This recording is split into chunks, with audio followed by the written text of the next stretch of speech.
you do this is you grab this suture needle with your needle driver, in this case the Leatherman Squirt P4, and you just pull up and out, and you now have it.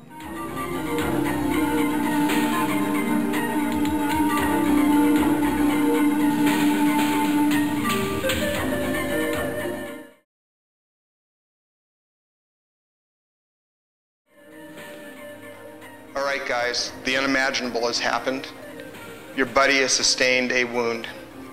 You're in a remote wilderness environment, perhaps deployed in a remote tactical situation, but either way, difficult and austere conditions. You reach into your pocket and pull out your personal aid kit. The purpose of this video is to go over the use of suture material in an austere environment. Let's just quickly go over POU, or philosophy of use, in particular related to suturing. There should be a last resort closure method. Before suturing, you should understand and eliminate alternative closure methods.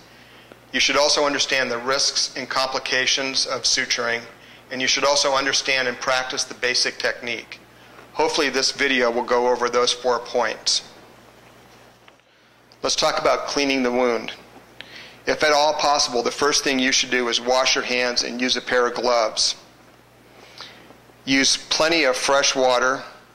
Use an irrigating syringe to irrigate out the wound. We'll go over later in the video how to make a field expedient irrigating syringe.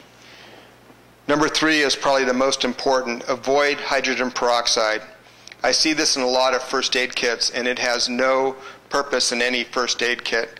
Hydrogen peroxide is cytotoxic. It kills cells, which results in delayed healing and increased risk of infection. So get rid of the hydrogen peroxide. Number 4, use dilute betadine for dirty wounds. Betadine should be used for wounds that are contaminated with dirty organic material, and again, when you decide to employ betadine, it should be dilute betadine. And after using it, the wound should be flushed with plenty of fresh water with your irrigating syringe. So to recap, hydrogen peroxide and betadine are cytotoxic. They kill cells, which results in delayed healing and increased risk of infection.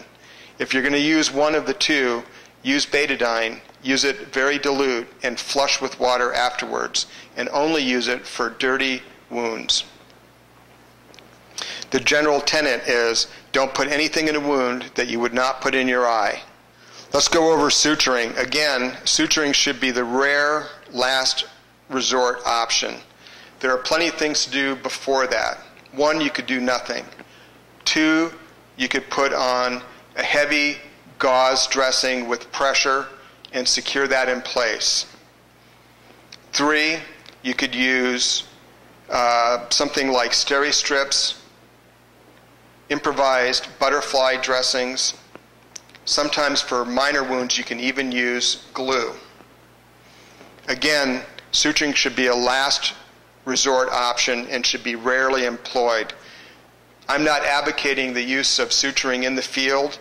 The purpose of this video is to give you the techniques that if you decide to use it and it's a last-ditch effort and you're in a remote, austere environment where there is no other option, I want you to at least have the tools and knowledge how to employ that suture that's in your aid kit.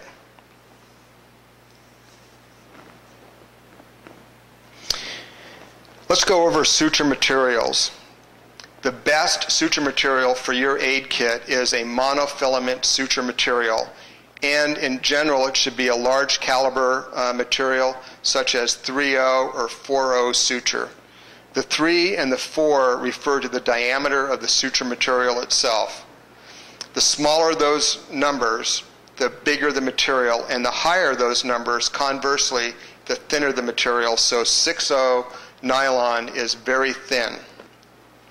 Again, large caliber material is easy to use in difficult conditions. 4th, use a large sweep cutting needle. Again, this is easier to manipulate in difficult austere conditions. If at all possible, and I recommend avoiding this completely, don't use silk. This is a polyfilament and results in a high risk of infection because of the multi-fibers.